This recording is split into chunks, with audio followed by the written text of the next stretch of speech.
Gikaminusan ka sa mga parente nimo, gikaminusan ka sa mga silingan nimo, gikaminusan ka sa mga taong nagpalibot sa imoa. So, kung di ka gusto kaminusan, paningkamot, bangon sa kinabuhi kung unsa ang imong kinabuhi karon, aron makita nila nga ma-improve ang imong kinabuhi, ma-successful ang imong kinabuhi. Kay kining tao nakadepende na sa imo ang kinabuhi kung unsa ang ilang panglantaw nimo. Kung maayo ka, kung ayahay ka, humot kanila.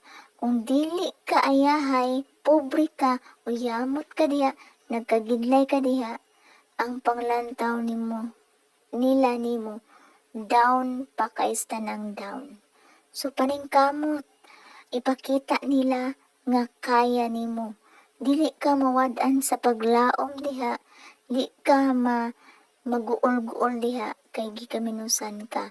Ipakita nila nga naningkamot ka kay ang ilang kaminos mawala na. Kay kung ma-successful ka pohon, ma-improve ang imong kinabuhi pohon, tagaan kag kahigayunan nga maayahay ka, mausob ang ilang panglantaw nila nimo. So paningkamot, ayaw pagsalig, ayaw pagpuyo lang diha, bahala ginagmay basta kanunay.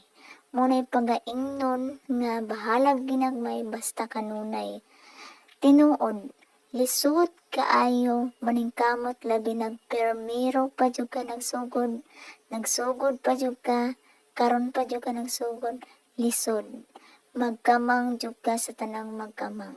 So kung dili ka mopadayon, dili ka maningkamot, wala na kay paglaom. So, dire lang ko to. Thank you so much for watching.